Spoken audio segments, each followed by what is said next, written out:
Hey folks, Jackdaw here. Can we trust BioWare to get the next Mass Effect right? That's a question I keep on seeing in comments, in DMs, on Reddit, and it is a fair one. After Andromeda, after Anthem, after the Veilguard, after a decade of cancelled projects, mass layoffs, and corporate pivots, can we really believe that the next Mass Effect game won't be more or less the same? But let's be honest. The entire question of this all, it's not really about BioWare, it's actually all about EA. Because I still want to believe in the people, the writers, the artists, the developers who have fought every single day to keep the studio's soul alive. Even as leadership vanished, even as visions changed, even as the rug kept getting pulled. But the system that they are unfortunately stuck in, that's something that I don't believe in. Not now, not ever. I don't trust EA. Not that I ever have, but especially not now. Not after the studios they've gutted, the projects they've buried, and the developers they have laid off mid-sprint. Not after the Veilguard either, a game that in any other timeline should have been BioWare's redemption arc. But it instead has become a cautionary tale. Not because the team lacked vision, or not because they didn't try, but because EA didn't know what it wanted, or worse, they did know what they wanted,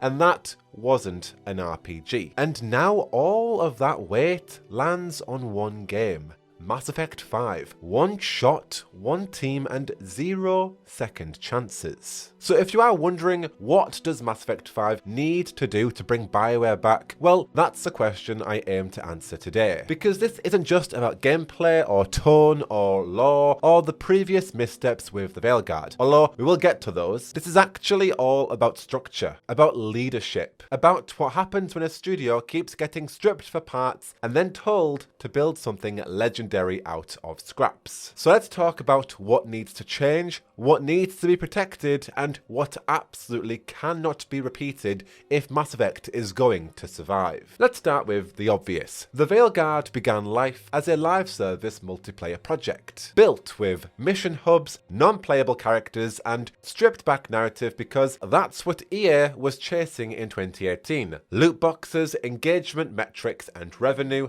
not story at all. Then Anthem burned and crashed. Jedi Fallen Order proved that single-player games weren't dead, and EA, the ever-corporate pendulum, changed course. Dragon Age was told to pivot. Again, back to single-player, back to BioWare's original roots, back to the thing it should have been all along. And that pivot saved the soul of the game, but not its skeleton. You can't just bolt on RPG to a live service chassis and expect it to breathe. The pacing was of course off, the tone split, the structure felt confusing because it is. And that is not particularly a dev team's failure. That is what unfortunately happens when the blueprint changes halfway through the build. And that is the very first biggest lesson for Mass Effect 5. It absolutely needs to know what it is from day one. It can't be a sandbox exploration sim and a tight cinematic RPG. It can't be old school and modern, legacy driven and action focused all at once. If it tries to please everybody, it'll please nobody. And that is what happened with the Veilguard. BioWare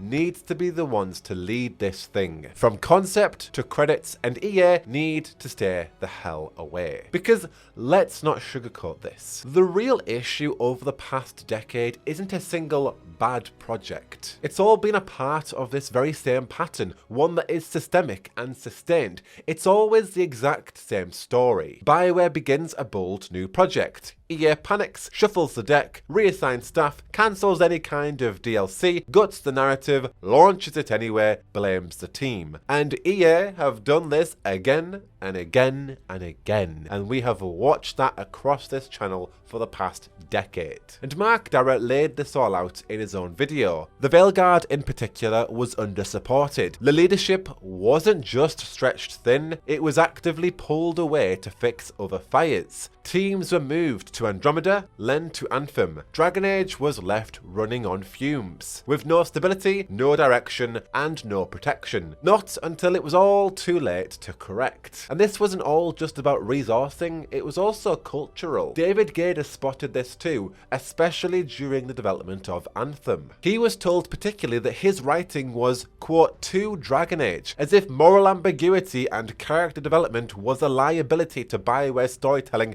after all this time. And that critique wasn't about creative direction. That was the publisher's fingerprint smudging over everything good about BioWare's legacy. And this didn't come out of nowhere, according to Gaider. For years, BioWare was basically two studios under one roof, the Mass Effect team and the Dragon Age team. Different projects, different philosophies, and reportedly, they didn't always get along. And leadership tried to fix the friction by rotating staff between both sides, but all it really did was erode both cultures without strengthening either. So when EA started yanking resources across teams to plug gaps, it wasn't just a logistical problem, it was a creative fracture. People were working on games they didn't believe in, under directives they couldn't shape, for outcomes they couldn't control. And that, historically, is the culture that Mass Effect 5 now inherits. Not one of ambition, but one of compromise. And let's be honest, most of the people who made the original trilogy what it is are now gone. Drew Karpyshyn, the lead writer on Mass Effect 1 and 2, gone. Chris Hepler, Sylvia Fekitakuti, the people who gave Shepard's crew their soul, all gone. And then recently there's Trick Weeks, Karen Weeks, Ryan Cormier, Mac Walters, either laid off or reassigned to another project under EA, or they were able to actually leave before the floor gave out. Even the people right now who are still around, I believe, like John Epler, aren't actually working on Mass Effect. Because first of all, that game ain't even in full development, and right now, BioWare is locked into a one project at a time kind of system for the first time in their history. This is less of a creative constraint but actually a financial one, because when Dragon Age: The Veilguard shipped, it didn't meet internal targets of $3 million USD by around 50%. EA stocks took the largest hit they have in a long time, shareholders got nervous, and so in classic EA fashion, the solution was to pull back. Now, one team, one title, that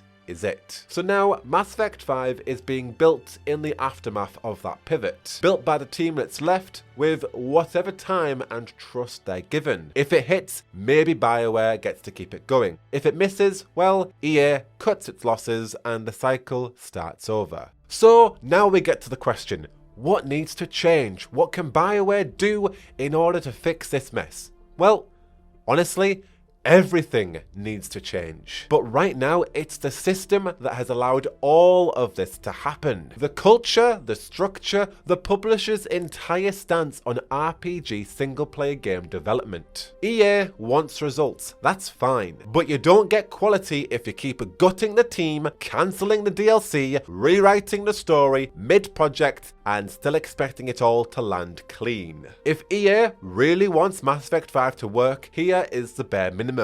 Let BioWare lead from the beginning. Support a full development cycle, not just a marketing calendar. Stop recycling leadership every quarter.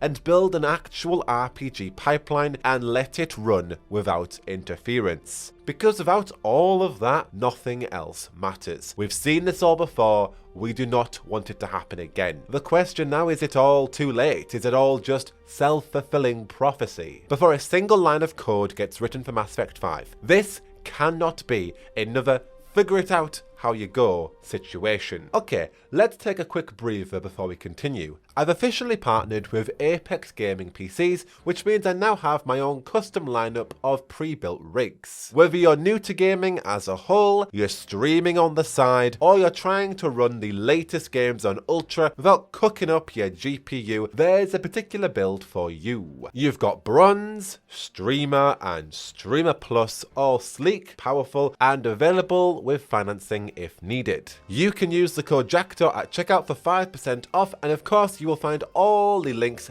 down below in the description as per usual. Okay, let's get back in the ring, shall we? We've discussed EA enough, but let's talk about some of the Veilguard's failings and what BioWare can really learn from that. So the issue with the Veilguard isn't that it's different, it's actually that it forgets what made Dragon Age feel so meaningful in the first place. And the real danger is that perhaps BioWare will do the same with Mass Effect 5. The Veilguard plays like a game that has been workshopped a bit too much to death. Too many rewrites, too many rewires, every tone pass moving the grit into mush. Characters are too nice, choices are too clean, lore is over-explained and then promptly ignored. It's a game constantly trying to please everybody, which means that it actually just says very little. And ironically, the whole thing just plays exactly like Mass Effect, more so than Dragon Age anyway. 2 companions, ability wheels, combo detonations, not being able to play as your companions. The difference is, in this regard, it's dropped into a world that was never really designed for that. Narrow maps, scripted encounters, exploration that is more like an obligation than actual discovery. That might work in Mass Effect, but only if it's built from the ground up, not bolted on halfway through, and that is the warning sign. If Mass Effect 5 leans into that same instinct to make things broader, simpler, cleaner, it will lose everything that gave the original trilogy its weight, because Mass Effect was never afraid of discomfort. The choices were never neat. They left scars. Sacrificing Caden or Ashley, sparing the Council, curing the Genophage, or letting Mordin's sacrifice be in vain. You lived with those decisions, and if you shot Mordin in the back, shame on you. They shaped your world, your shepherd, your crew, it all being your particular story. And the Veilguard just didn't give anybody that, really. Spoilers, but of course, you choose between 2 cities, but one of them ends up essentially worse for wear in the end game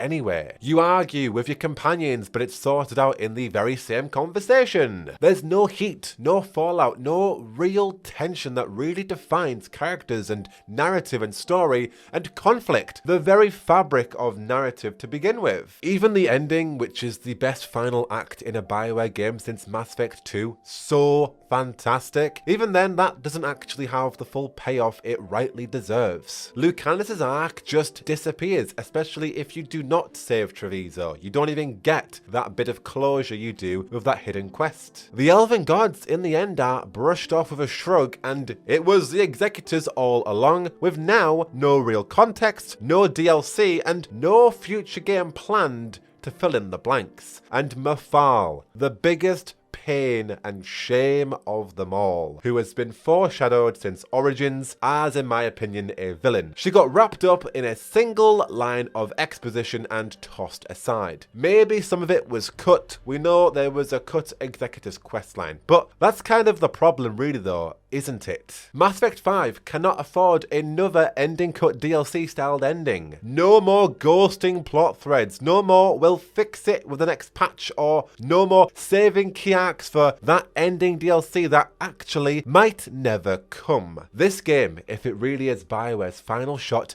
has to finish what it starts, unapologetically, fully and cleanly. Because the worst thing BioWare could do right now is play it safe. And I don't say any of this lightly, as you all well know. I have built my entire channel around loving and dissecting these games. And the Veilguard, for all of its mess, still has plenty of heart in it. But the thing is, love and passion alone will not be enough for Mass Effect 5. It needs clarity, identity, stakes. It needs to trust and be tailored towards its original players, its world, its characters. And ultimately, it needs the freedom to do all of that without EA's fingers smudging the vision every single second they get. Because this is actually it. This is the last shot. So, can we trust BioWare again? Well, that depends entirely on what happens next. If EA learns from the Veilguard and really learns, takes upon all the feedback and the advice and actually cares